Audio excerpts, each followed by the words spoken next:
So I went to Juilliard in 1986 and graduated in the drama program. They don't offer a master's degree, and I believe they still don't, but it's a 4-year program.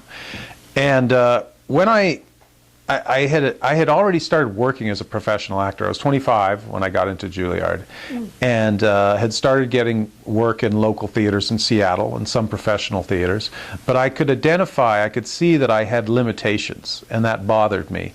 And what ended up happening is I wanted to go to an acting school in New York City, and I didn't necessarily know where I wanted to go. Juilliard was just one of the places that was sounded good. I remember it had a sort of a prestige to the name, but I didn't really realize how hard it was actually to get in. And I think my advantage at the time is I was a member of an avant-garde theater company in Seattle called New City Theater. There were a lot of New York directors and actors who had brought the New York sensibility to Seattle, and I was lucky enough to be the junior member of that company. And I was working on great plays by exciting playwrights at a time when theater was breaking a lot of new ground and doing new and interesting things. So when I auditioned for Juilliard, I auditioned in San Francisco. They do a tour, and they usually choose 5 or 6, cities throughout the country in different regions. And I auditioned in San Francisco, which was great because I was in Seattle and it was close. And I think the reason that I got in is because I was doing pieces, monologues, from shows that I was in. And there was one monologue in particular that was extremely funny and would bring the house down every night. So I had a lot of confidence in the material that I was doing, and it had been tested in front of an audience. I knew how to use the material, and I knew where the reactions from people would be in the performance situation. So when I went in, I was very confident, and as I said, I wasn't really aware of the status level of Juilliard. I was just loving what I was doing, and doing it out of love and in that mode of performance. And I think that's why I got in. And when I told people that I got into Juilliard, I didn't think it was that big a deal. And seeing the reaction on their faces was where I started getting a little nervous, because I was like, oh wow, I guess this is a pretty good place, Yeah. At the time, but I think that was to my advantage. But as I'm coaching students now when they're working on material, or actors if they're going up for big auditions, the only thing you can control, Juilliard could be a big deal, or a big part in a movie could seem like a big deal, or a television show, and these can be very life-changing events, but you can't really control that. What you can control is the work. And so and you have a lot of control over that. And I see a lot of actors that I work with in Los Angeles, they try to who else is up for the part, and they try to figure out the political angles of it, and who do I need to talk to, and whose manager is this, or whose agent knows the director. And I'm like, forget all that stuff. The only thing that you can control is your performance. Put all your energy and all your focus into that. Be as specific as possible, and put your heart into it. Do it out of love and fun, and you have a shot at it. And it's the same for a school like Juilliard. There's a tremendous amount of pressure around an experience like that. But if you're not doing it for love, and if you're not doing it out of a sense of dedication to craft, then there's no point in doing it at all. So I think that's hopefully what I could impart in this discussion. Well, how many monologues did you do? I did 2, but they said have 1 or 2 backup, and I was very fortunate that I did have, and they were all monologues that I'd done in performance, in front of audiences, out of plays. I made that choice specifically because I was doing a lot of, as I said, local theater in Seattle at the time. So I did 2, and they asked me to, do 1 more monologue, and I felt, pretty confident about all 3 of them. So you did 1 funny one and 1 serious? They do, yeah. You do contrasting. You do a comedic piece and a dramatic piece, and then also they want you to contrast classical and contemporary. And so usually Shakespeare is the best choice because it is the strongest way to show, that you have some ability to handle the language, and an understanding of Shakespeare shows that a dedication, because you can tell right away if somebody is doing Shakespeare, if they understand what they're saying or if they're just saying the words. Now, was that in room 309? Is that the infamous room 309? Are you talking about the audition? Audition room. This was in San Francisco. Oh, I'm sorry. Yeah. No, when I hear about people who have to audition in New York in the drama program, I don't know how they ever get through it because they have callback after callback. I did one audition. It was a one-shot deal. It was easier for you. It was definitely easier than because when I talk to people who are auditioning now about it and people that I've worked with, it's a multi-step process where they, It's grueling. it's grueling, particularly in New York. In the tour, it's a little less so, but they always do callbacks now. It never happens in one shot. Whether it's in San Francisco or wherever, you always have to come back again and present yourself a second time. Was the full faculty there in San Francisco? The big guns were there. Did they make you nervous? No, No. no, they didn't. Because as I said, I was very confident in my material, and I loved what I was doing, And for me, I just was. I think that is what I try to instill in my students is that if you're not doing it for love, if you're not doing it for the passion of performing, then you shouldn't be doing it at all, And so I try to help them get back to that place of finding how to, enjoy the expression of performance as opposed to, getting all caught up in the, what you may want or how you think it's going or, all those other things. It's attaching yourself to the performance is what gives people an opportunity, to actually succeed in a very pressure-filled situation like that. It's the only thing that you have, the craft. And so as a teacher, that is what I try to help people focus on. I have my bachelor's and my master's from Juilliard in voice. Between my bachelor's and my master's, I went to Indiana University on a graduate assistantship. How I got into Juilliard? Well, I was 15 years old and a dancer, and I had a dance scholarship to a music camp. I was the only dancer. Actually, there were three of us, but they were starting a new dance department. And I played cello in the orchestra, but it was a band music camp. So I went up there with my cello. They said, you could play next to the euphonium player. So I said, okay. We read off the same stand, was the bass clef. What's a euphonium? Euphonium is a big brass thing that winds around and it looks like a small tuba. And so I went up there with my cello and my dance shoes, my dance tights, and first day of I feel like I'm doing chorus line every day. Na na na na na na, see the motion. Okay, so the first day of music camp, we were all gathered there, and Mr. Seifert said to us, okay, you know what, I was going to do that monologue. We have a voice teacher here. She's on vacation all summer. If anyone wants to take lessons, feel free to see me. Her name is Miss Stone. And I thought, why not? So I started taking lessons, and I had a scholarship for half the summer, a scholarship. So I started taking lessons, and my voice really started developing. And they extended my scholarship for the whole summer if I would work in the kitchen. I won a pancake competition, but well, I worked in the kitchen and I got the whole summer. By the end of the summer, I danced in Canada with the band. I did a solo with the band. We went up to Montreal and stayed overnight. It was great. And at the end of the summer, I sang Il Bacio, which is a very difficult coloratura piece with the band on radio. So when I got back, I thought, maybe dance isn't really as much fun as singing. And I auditioned for the chorus, the high school girls chorus and the mixed chorus. And it was very funny because they had everybody sing Just a Song at Twilight. And Boss Levine, who was the choral director, also a Juilliard grad, had to start a low key. So I sang Just a Song at Twilight, And everybody laughed, and, and I thought, what are they laughing? Because I was also singing pop when I was 12 years old.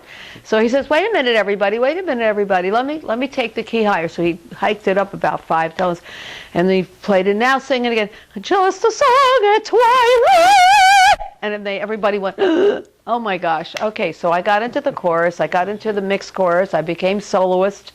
I got into the all-city chorus, which was not easy to get into. It was from all the boroughs, the best singers from every high school auditioned. And I was in that for 3 years. We performed at Carnegie Hall every year. And I was 15 at that as a sophomore, and I went to the director of the music department, who was Mr. Chansey, and I said, Mr. Chansey, you've seen me dance with the orchestra, you heard me sing, what do you think I should do? He said, I think singing is your best bet. He said, I have a teacher for you that you should go to. She teaches at the Williamsburg Settlement in Brooklyn.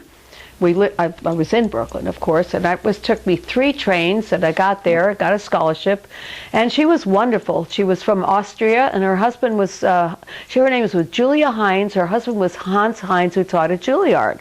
And one time I didn't go to the settlement house. I went to her apartment on the east side in New York, and he was there. He overheard me singing, and he said, he told her, I want that girl to come to Juilliard. So I was about 16 at the time, and I didn't realize the pieces I was singing, like Shepherd on the Rock with clarinet obligato, we performed at Brooklyn College. I just did it because I just loved it. I just was a passion. I danced like a hotcake. Boom, gone. But I mean, I was a good ballet dancer, but I was a much better singer. And so I continued to work with the teacher, and went up to their country home, and I cooked for them, and for 2 weeks I had lessons every day.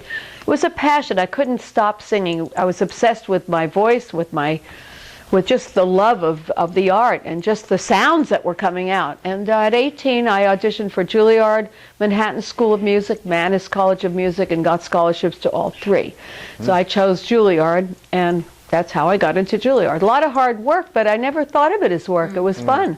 And my dance training and my piano lessons from age 5 really helped all through my life, and all the performances. I've done 7 operas, leads at Traviata, Lucia, Magic Flute. I've done 14 leads in musicals, and my dance training really helped, and my piano training for my teaching. So it's all coming together. It all did come together, and I've been having a blast. My whole life has been one big, wonderful blast, and I owe a lot of it to, hard work and fun, passion, in my childhood through my teen years and at Juilliard. And I taught at Hunter College while I was getting my master's at Juilliard too. Uptown, downtown, day and night, and had 20 private students on the outside getting my master's and doing recitals. That's crazy, but don't do too much, kids. Don't do too much. You got to save your voice. Okay. I have my bachelor's and master's from Juilliard in violin performance. When I was 5 years old, I actually started on the piano. And I had perfect pitch. I was born with perfect pitch. And how I picked up the violin was, my brother was taking violin lessons. He was obviously not talented, but to me it looked very easy. So I couldn't understand why he couldn't do what the teacher was telling him to do. So I just snatched it from his neck, and I started to play the violin.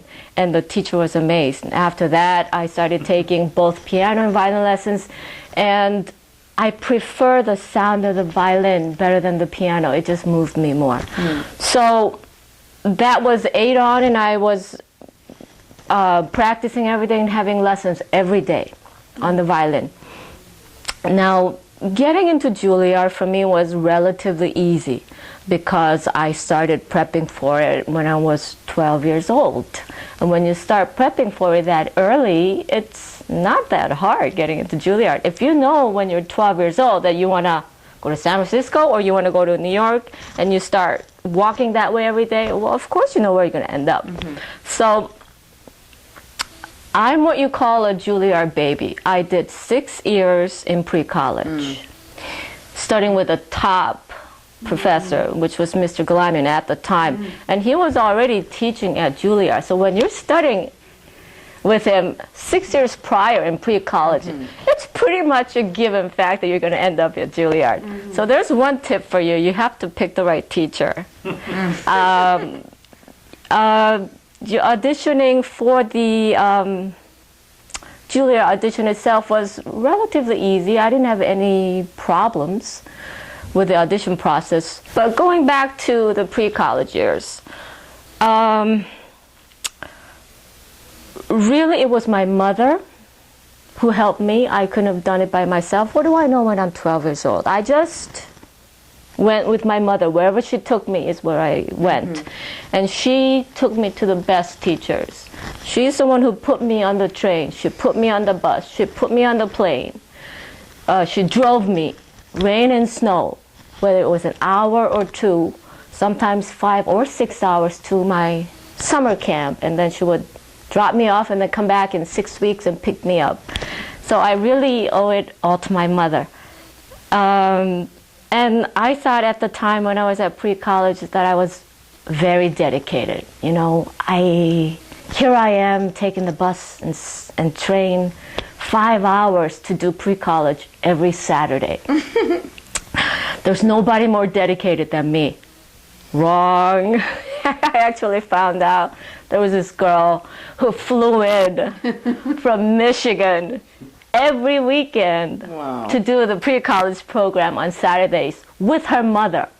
And this is the kind of dedication that it takes to get into Juilliard. So when I hear parents complaining about, oh, I have to drive half hour to come see you for my child's lesson, that's hogwash. The dedication has to be there. And I knew I had the dedication. I also knew that I had talent because I was born with perfect pitch. I knew I had the talent to get into Juilliard because I knew, even when I was on stage from kindergarten, that I could move people. They just reacted. When I sang a phrase on the violin, they reacted and they applauded and they smiled. And so I knew I had that. What I didn't have was the technique. And I spent the rest of my life, well, the school years especially, searching for teachers who would teach me technique. And I did find them, and I did get the technique that I needed. Well, to prepare for your Juilliard audition, my preparation actually started years before. It's a good thing I went to pre-college for 6 years. You have to cover a certain number of standard violin repertoire, and you have to know what you're going to play at the audition. So I backtracked and made sure that I took lessons and practiced the piece that I'm going to audition with 2 years prior. And I finished that so that after 2 years you can get back to the piece and do it again. And by that time you've already improved 2 years so that your level is much higher. And you have the kind of confidence that, oh, gee, I played this 2 years ago, now it's a piece of cake. And this is how you walk in and get the audition. You know, attending Juilliard pre-college really was the happiest moments of my life. I looked forward to going there every Saturday. It was never a chore. I lived for it, actually. I missed my prom because I would rather go do my Saturday at Juilliard than go to a prom in high school. The training that goes on in the pre-college division is just, it's freaking amazing. The level is so high. And this is where I already learned series solfege and chamber music and orchestra. And of course you have your private lessons. The teacher that I was studying at the time, Mr. Glamian, was the tops. I went to his summer camps, which was Meadowmount, every year. And I practiced 3-4 hours a day without fail. And I think this is how I got into Juilliard, because I had the talent, I had the right teacher, and I practiced. And my mother spent the money on me on lessons, and she bought me the violins that I needed. She sent me to the right summer camps, and this is how one gets into Juilliard. I have a Bachelor of Fine Arts in Dance from Juilliard, and I started dancing when I was 5. I just knew, I had one of those moments from the very first time I ever started to dance, that as soon as I walked on a stage, people paid attention to me. Wow. I just knew they did. And it wasn't an arrogance or a seeking out of attention. I just knew that that I had something that I could make people fall in love with me. And I loved it, of course. And I actually started dancing because my sisters started dancing. There were 3 girls. And I knew I was better than both of my sisters. And every time I walked into a ballet class, I always knew that the teacher was going to eventually find his way to me or her way and single me out. I just had this feeling. And it wasn't, like I said, it wasn't arrogance. It just was something that I knew I could do well and that I shined at and loved. And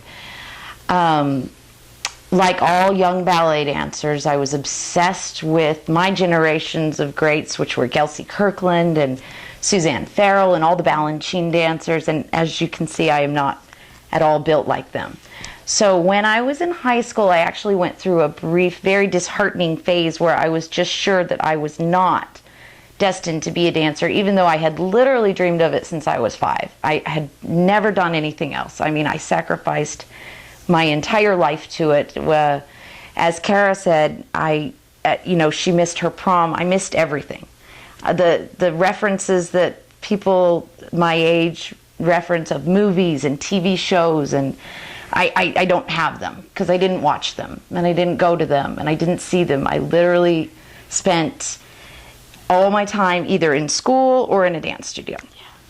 And it was what I wanted to be doing. There was nothing else I wanted to be doing.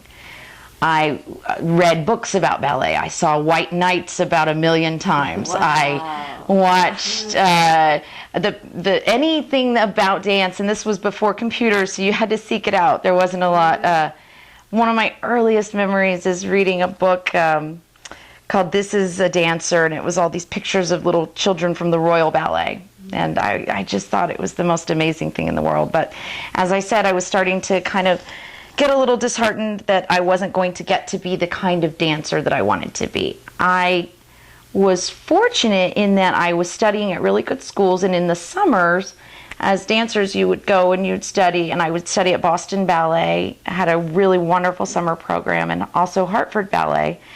And I was obviously I was obviously getting great technique training, really great. But the one thing that I was always singled out for, though, was my ability to perform. I remember there's a piece called Flower Festival, and it's a very old, not a particularly technical piece, and it requires a lot of pantomime and acting, and it was what I really shone at. So when I was auditioning for Juilliard, I actually chose to do that piece because it really showcased my strengths. And the other thing that I had to my advantage was that the summer before my audition, so the summer before my senior year, a teacher came to my school that I studied at in Dallas, and he had formed a dance company in New York called Neo Lava, and his name was John O'Malley. And I didn't know anything about modern dance at this point in my life, and I didn't know anything about modern ballet. But he really saw something in me, and in the athletic way that I moved, which was unlike a lot of the dance that I really loved. I was very strong and very powerful, and he actually set this piece on me, and it was a very, very modern ballet, a lot of turned-in legs and a lot of stuff I had never done before. And I had performed it many times, and I could just feel how different and new it was, and it just felt so exciting in my body. And it was created specifically for me, so there was that too. So when I decided to audition for Juilliard, I knew that I was going to perform that piece. The funny thing is, though, is that I had actually already auditioned for Hartford Ballet before I decided to do my audition at Juilliard. And I had been accepted into the summer program, which was kind of like the junior company. And 2 girls from that program were going to go on to be in Hartford Ballet. And I just wanted that so much more than anything in the world. I really didn't want to go to school. I wanted to go straight from high school into a company. So I'd already been accepted. And the reason I decided to go to my audition for Juilliard is because I wanted to get out of school for the day. But that thing happened to me when I walked in the room. And it was the same thing that happened when I was 5, the first time I walked on a stage. I just knew that they were going to love me and that I was going to ace this audition. I just had it in my bones.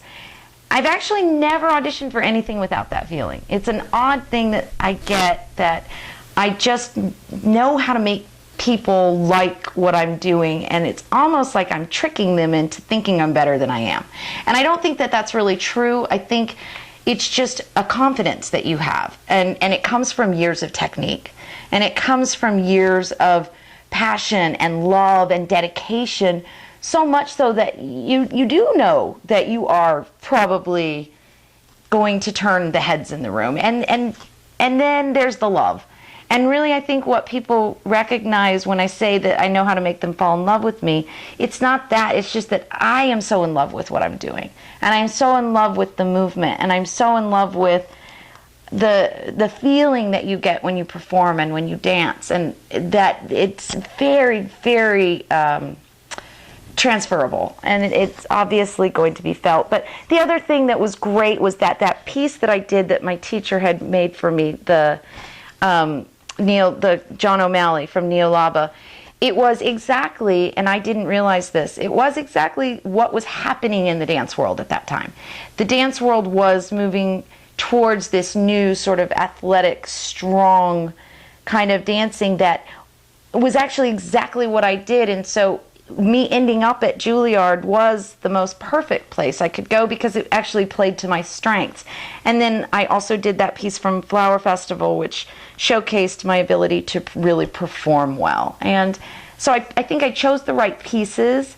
I performed them perfectly, and I had confidence in myself that there was no way these people weren't going to accept me. And that's how it went down. Were you nervous for audition? No, I wasn't nervous. I really wasn't. I was a little damp. I'm just kidding. No, I really wasn't. And it's funny because I saw, there were some other good dancers in there, and I also had a little bit of just that kind of cockiness. I don't know if everyone else in the room knows what I'm talking about, because it makes us sound like we're like these. But I just knew that I was good at this and that they would want me, But did you see their faces? I hear they watch you like a hawk. They do watch you like a hawk. And actually, it was Benjamin Harkavy who ended up he was not the artistic, the artistic director of Juilliard at the time that I was there. The first year that I was there, Muriel Topaz was still the director of the dance department the first year that I went, but then she left and Harkavy took over, and it was Harkavy I know who chose me because Harkavy had been at Netherlands Dance Theater, and Netherlands Dance Theater and Yuri Killian it was really what started that whole real taking the best elements of modern dance and the best elements of classical ballet and meshing them into this new, very vibrant form of modern dance that is very technical, very classically ballet trained, but also very modern at the same time. And because you have to have really solid classical ballet training to do that kind of dancing, I know that was a big reason, and I could see in his face that that's what he was looking for.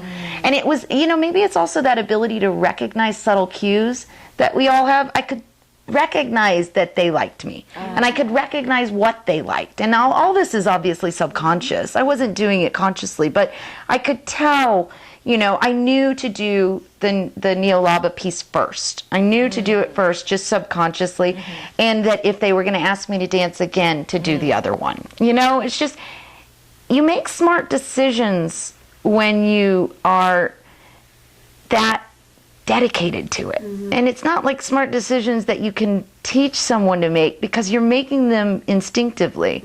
But they're not like randomly made. They're made from years of practice and training and living it, like as you did, so. Let me get this straight, though. Okay. So you decided last minute to try out for Juilliard. It wasn't Yes. like me, where I planned it since I was 12. Well, okay. I decided last minute to try out for Juilliard, but I didn't necessarily last minute decide to be a dancer. I mean, I knew that I wanted to be a dancer when I was 5. I knew. I mean, I went on point at 10, and I was devastated because I had wanted to go on point at at 9 when my sister did, who's a year older than me, and I was told no, my ankles weren't quite strong enough because it is an age thing, but I knew I was better than all the girls that were starting on point. I knew that it was what I wanted to do. So, I spent every single waking, breathing moment dancing and training. So no, while I didn't necessarily know that I wanted to go to Juilliard, and interestingly, the only reason I did end up at Juilliard is because I did go to Hartford that summer, and I did dance there all summer, and I was not asked to be one of the 2 girls that stayed, and I was devastated. I thought that it was the end of my career. I was sure that that was it, because as a dancer, especially a ballet dancer, we were kind of taught that anything less than classical ballet was beneath us, and I thought that I had failed. And then I went to Juilliard, and my God, was my ass handed to me. I mean, first of all, I did not know that modern dance was as technical as it is. I didn't know that it was as strenuous and arduous as it is. I didn't know that it was so incredibly powerful and moving. I didn't know that the differences between the way you move as a ballet dancer and a modern dancer, while it may look like you're not working as hard as a modern dancer, it's just a totally different way of looking. So I had to relearn everything at Juilliard. I had to let go of all my psychological things. I had to let go of everything and start almost from scratch, except that as a really well-trained classical ballet dancer, you're not really ever starting from scratch. You're taking everything you have and you're just reworking your body into moving in a different way. But I mean, Martha Graham technique is unbelievably difficult to do. It's unbelievably difficult to do, and I didn't even know anything about it. I remember when we got to Juilliard, and someone handed me a book called Blood Memory by Martha Graham, which is one of the most incredible books ever written about dance or anything, and it was just eye-opening. And I also didn't know anything about choreography. I learned all of that at Juilliard.